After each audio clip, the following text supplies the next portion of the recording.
Hogwarts Legacy is here, and it is pissing off so many people that they just don't know what to do with it all, right? You have so many people who are completely upset over a video game, right? They're upset over people enjoying themselves playing this game to the point where you have activists who are trying to do everything they can to try to convince people not to play this game, and it's failing, obviously. Like, it's the #1 streamed game on Twitch ever. It just beat out all the other previous records. It's also one of the top-selling games on Steam, if not the top-selling game. It's going to be definitely one of the Game of the Year contenders. Unfortunately, it's never going to win Game of the Year because those shows are mega rigged, especially against games that are seemingly controversial like this game, right? But now apparently you have the transgender Montana state legislator who just recently voiced their own approval for the Hogwarts Legacy Twitch tracking list. If you guys remember, there was a website that was made by some activists that got taken down, but it was a website that was made to track streamers who were streaming the game Hogwarts Legacy in an attempt to cancel every single one of them.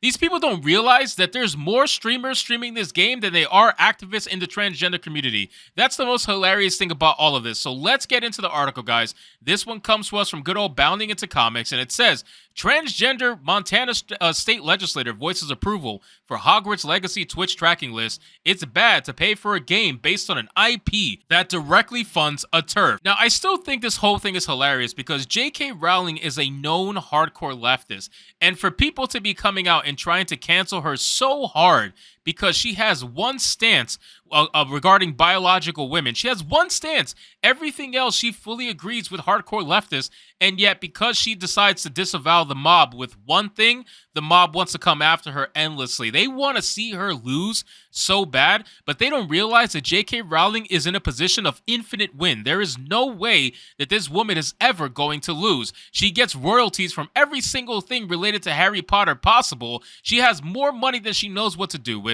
She's going to have this game that's going to give her all the money in the world on top of all the money she already had, not to mention that a lot of people, the majority of people, agree with what she said. So to make it seem like your group of 10 to 20 activists on Twitter is like the norm, no, you're not the norm. You obviously are just psychotic people that are miserable, that don't want to see other people enjoy themselves. And now, like I was going to say earlier in the video, what they're trying to do now is that they're the same people who back in the day were spoiling Harry Potter book number 6, The Half-Blood Prince, when Dumbledore died at the end of that book.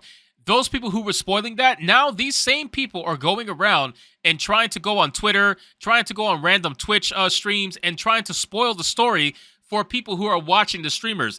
But the funny thing is, they don't realize that a lot of these people don't care if you spoil the game, because at the end of the day, the game is about the adventure. It's not about the destination. It's about the adventure. I have a lot of fucking fun playing this game with my subscribers and having a good time in our Adventures of a Bigot series. That means more to me than seeing how the game ends. I can spend 100 hours not even going through the main story in that game and just having fun doing side stuff. So for me, these people are so pathetic that they thought that spoiling the end of the game was going to stop people from playing it. Are you kidding me? Like, what is wrong with you? I don't understand people who are this miserable. It says, though she claims to disagree with using it for the purpose of targeted harassment, a transgender member of the Montana state legislature has voiced her approval for the recently shuttered Hogwarts Legacy Twitch tracking list.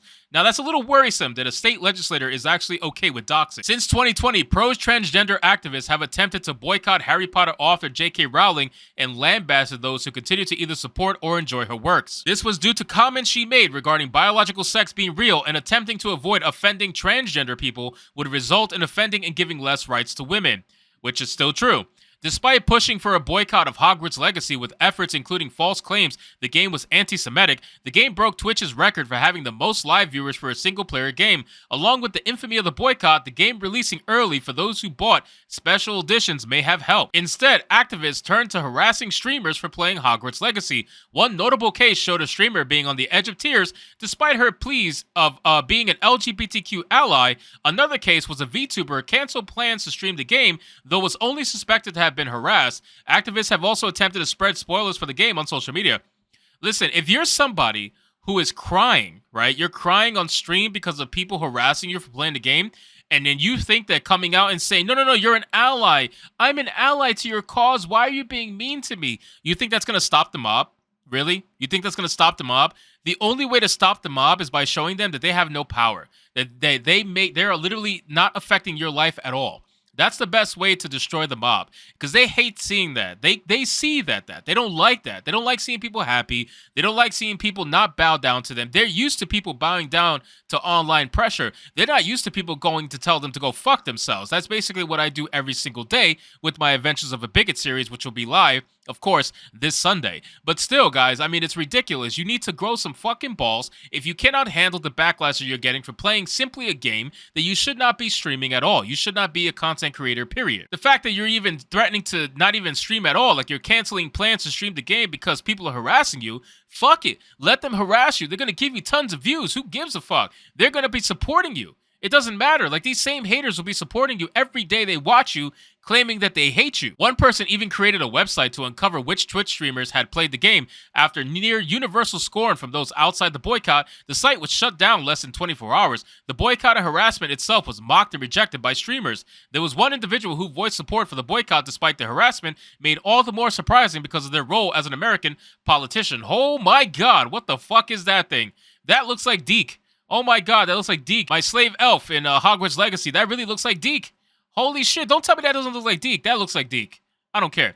Openly transgender Montana House Representative Zoe Zephyr voiced her support for the boycott on social media, despite another Twitter user alerting her to the hate raids it perpetuated. Short version, politicizing a video game Hogwarts Legacy and calling for a boycott due to J.K. Rowling's beliefs. He explained a database is also being created against all streamers who buy it and stream it so they can be hate rated live on stream. It's just a game. While they later elaborated upon this issue, Zephyr seemed unmoved. She later, quote, retweeted the user's first comment and seemingly offered full endorsement of the boycott efforts. I support boycotting the game, as well as encouraging others who have the financial means to join in her boycott. Zephyr rallied. I believe in the power of art, which means believing in its power to influence discourse. Also, you can't separate art from those who profit off it. Of course you can. Of course you can. Are you kidding me? You absolutely can separate the art from the artist. But the fact of the matter is, if you want to boycott the game, go boycott the game. Nobody's stopping you. Why do you feel the need to try to convince other people to not have a good time playing a simple video game because you're hurt at something? Because you feel some sort of way. You think the world fucking revolves around you, that you absolutely have to tell everybody else that they can't continue on with their lives? That they have to just do what you tell them to do? That you're the fucking martyr for truth? That you are the martyr of justice? That's what you feel like you are? That you feel like you have so much power in the world that you can control what people do with their time? Get the fuck out of here. You're supposed to be a politician. Shouldn't you be focused on more important things other than calling other people TERFs? It says Zephyr did state that she was against the harassment, but took no issue with the tracking website. Also, I think it's perfectly fair to compile a list of people who are streaming the game so that people may make informed decisions on which streamers they choose to support, she said. I obviously don't support harassing streamers who do the stream, but I support informed boycotts, Zephyr declared. In case the tweet isn't visible, I was asked about my stance on boycotting the Wizard game on Twitch. Also, if the tweet is visible, let me get ahead of things and say, please don't harass anyone who simply asks for my stance on an issue, even if they have a different opinion, Zephyr clarified. Listen, at the end of the day, the drama surrounding this game is so ridiculous. It really is. Like, these people really think that they can take such a small thing, blow it up into epic proportions, and think that everybody else has to follow them simply because they say so. I don't know who gave these transgender people the idea that they control the entire fucking political space, the entire ideology space. It must be all the companies that pander to them. That's probably what it is. But at the end of the day, a lot of transgender people are not like this. They just want to live their lives. They want to be normal people just like everybody else. And it's unfortunate for them that there are a few very vocal minority members of their community that are the activists on Twitter that are trying to use that community as a means to try to shield their hatred. That's what they're trying to do. These people are hateful. They're absolutely the definition of bigots, but they want to compare everybody else and say that those people are bigots when in fact they're the ones who are the worst bigots of all. So at the end of the day, I'm going to still continue to stream Hogwarts Legacy. I hope you guys do join me in that stream. And I hope that if you do have the game, that you are enjoying yourself, and you can leave a comment down below as to why. So anyway, guys, thank you so much for watching this video. I hope you did enjoy it. If you did, consider leaving me a subscribe. I would greatly appreciate it. Don't forget to like the video, comment, let me know what you thought, and I'll see you guys on the next one. Hypnotic out.